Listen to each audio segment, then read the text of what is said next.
Magandang araw na muli mga boss. Kung ganito yung sasakyan nyo, kayo na yung mag-change oil. Gagamit ka lang dyan ng box wrench sa number 17 para maluwagan mo itong drain plug. Dahil maluwag na yan, tanggalin mo na itong drain plug para ma-drain mo na itong langis. At pag wala lang tumutulong langis dito sa makina mo, pwede mo nang ibalik ngayon itong drain plug. Ipakapit mo na yan sa thread nya, tsaka mo nga gamitan ng box wrench at ng mahigpitan. Pag okay na, balik ka ulit dito sa ibabaw ng makina mo. Dahil ang susunod kong gagawin dyan mga boss, gagamit ako ng pure oil na pang flashing ko dito sa makina. Para sa akin kasi mga boss, maganda rin na naipa-flashing mo itong makina mo bago mo ilagay yung pang pinal mo na langis. Pero kung wala kang budget, pwede naman yung patuluin mo na lang. After ko may sali na itong langis na gagamitin kong pang flashing, pa-start ko itong makina mga boss. Pag napa-start nyo na itong makina, hayaan nyo lang siyang naka-minor. Hindi nyo siya kailangang i-revolusyon. At pag na-consume nyo na yung 5 minutes na naka-start itong makina, pwede mo nang i-switch off itong makina mo. Tapos, babalik ka ulit dito sa ilalim ng sasakyan mo para ma-drain mo yung ginamit mong pang flashing na langis. At gamit yung box wrench mo na number 17, luluwagan mo ulit yung drain plug niyan. At pag naluwagan mo na yan, kamayin mo na ulit para mas mabilis mong matanggal itong drain plug. Tapos balik ka ulit dito sa ibabaw ng makina mo na habang nagpapatulo ka, tinatanggal mo naman itong oil filter. Sa pagtanggal naman ng oil filter mga boss, gagamit ka lang naman dyan ng oil filter wrench. Napansin ko lang dito mga boss nung tinanggal ko itong oil filter, nako po, grabe yung sikip. Kaya kung makikita nyo, di ba, nag-iba ko ng position para mas madali kong maluwagan itong oil filter. Sa pagluwag naman ng oil filter mga boss, pihitin nyo lang yan pakaliwa gamit yung oil filter wrench nyo na pag maluwag na yan, pwede mo nang kamayin yan para mas madali mong matanggal itong oil filter. O di ba mga boss, natanggal ko na itong oil filter, tapos gamit ka ng basahan. Punasan mo muna itong base ng pagkakabitan mo ng bagong oil filter. At yung bagong oil filter naman mga boss, pahiram mo ng oil yung o-ring yan para pag hinigpitan mo, hindi pumilipit yung o-ring niya nang sa ganon hindi siya magkaroon ng leak. Sa paghigpit naman ng oil filter mga boss, yung tama lang. At pag okay na, balik ka ulit dito sa ilalim ng sasakyan mo para mailagay mo na yung drain plug niya. Ipakapit mo na yan sa thread niya. Tapos, gamit yung box wrench mo na number 17, i-final mo na yung higpit dyan mga boss. O di ba mga boss, kung ganito yung sasakyan nyo at kayo yung mag-change oil, napakadali lang naman yan gawin. Pag mahigpit na yung drain plug mga boss, balik ka ulit dito sa ibabaw ng makina mo at pwede ka nang magsali ng langis. May nakaredy si customer na 6 liters na RevX.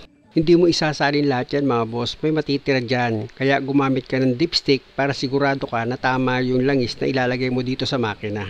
After ko maisalin yung 1 gallon or yung 4 liters, ito naman ngayon mga boss yung pang 5 litro na.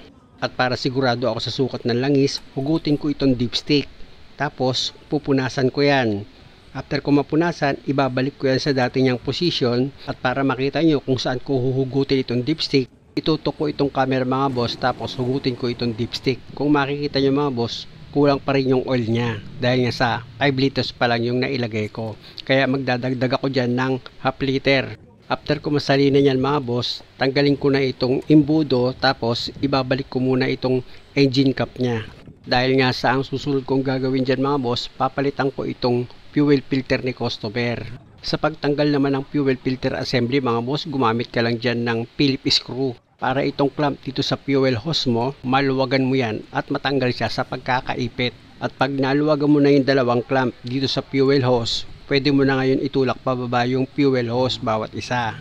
Para bumitaw na yan dito sa fuel pump filter assembly mo. After mo matanggal yung dalawang fuel hose, gamit ka ng box wrench na number 12. Luwagan mo naman yung dalawang bolt na number 12 para matanggal mo sa pagkakabracket itong fuel pump filter assembly mo. Tapos yung socket wire niyan, gutin mo na rin. At ito na mga boss yung fuel filter pump assembly. Kung makikita nyo, gumamit ako dyan ng fuel filter wrench para maluwagan ko itong fuel filter nya. At pag maluwag na itong fuel filter, pwede mo na ngayon ihiwalay itong upper pump nya. Pihitin mo lang yan pakaliwa at matatanggal mo na yan. Kung mapapansin nyo mga boss, itong fuel filter sa sobrang tagal niya, yung o-ring niyan lumobo na. Dito naman ako sa sensor ng fuel filter mga boss, gumamit ako dyan ng yabi tubo para maluwagan ko itong sensor niya. At pag natanggal mo itong sensor niya, tanggalin mo yung o-ring niyan dahil papalitan mo rin yan ng bago. Ito yan mga boss, kung makikita nyo, sa ilalim ng fuel filter, nandyan yung bagong o-ring na ilalagay mo dito sa sensor. Ayan mga boss, nilagay ko na. Pag nailagay mo na yung bagong o-ring, pwede mo nang i-connect yan dito sa fuel filter mo. Siguraduhin nyo lang mga boss na maayos yung pagkakahigpit nyo dito sa sensor ng fuel filter. Nakita nyo naman sa paghigpit, ginamitan ko pa yan ng yabi tubo. At pag okay na yung pagkakahigpit nyo sa sensor, tanggalin nyo na ngayon itong plastic cover ng fuel filter, yung pagkakabitan nyo ng upper pump. Ito yung upper pump mga boss, kung makikita nyo, yan yung ilalagay ko dito sa ibabaw ng fuel filter. Higpitan nyo yan mga boss ng tama lang. At pag okay na yung pagkakahigpit mo, gamit ka ng basahan. Punasan mo muna itong kabuuan ng fuel filter assembly mo bago mo siya ibalik sa dating niyang position. Tapos, i-check mo pa rin yung higpit ng upper pump mo dito sa fuel filter. At dahil sa okay na itong fuel pump filter assembly ni customer, ibabalik ko na yan sa dati niyang position.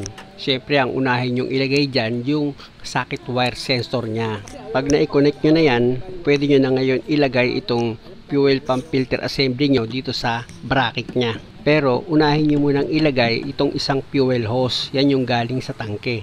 Na pag nailagay nyo na itong fuel hose, isunod mo naman na ilalagay dyan yung 2 bolt na number 12 dito sa fuel filter assembly mo.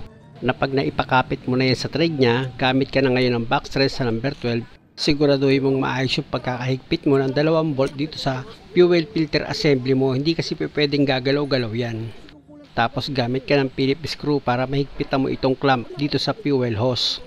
At dahil sa okay na ako dyan mga boss, ipapop ko ngayon itong ibabaw ng fuel filter assembly. Mahalaga kasi mga boss, bago mo paandarin itong sasakyan mo, dapat puno na ng diesel itong fuel filter mo para wala siyang hangin. Mapapansin nyo naman mga boss, pag wala ng hangin dito sa fuel filter mo, buo na yung diesel na lumalabas at pag binomba mo itong upper pump niya, matigas na. At dahil sa okay na ito mga boss, wala ng hangin dito sa fuel filter, ibabalik ko na ngayon itong isa pang fuel hose niya. Yan naman yung papunta na sa makina.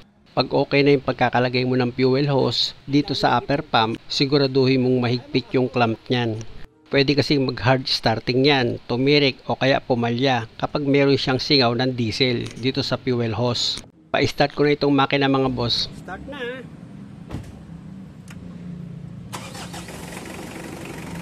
O di ba mga boss, okay na? Ganun lang siya kadali kung kayo magpapalit ng fuel filter nyo. Muli mga boss, maraming salamat sa panonood. Sana nakakuha kayo ng idea at kung maaari, huwag nyo naman sanang kalimutang mag-subscribe sa channel ko. Salamat!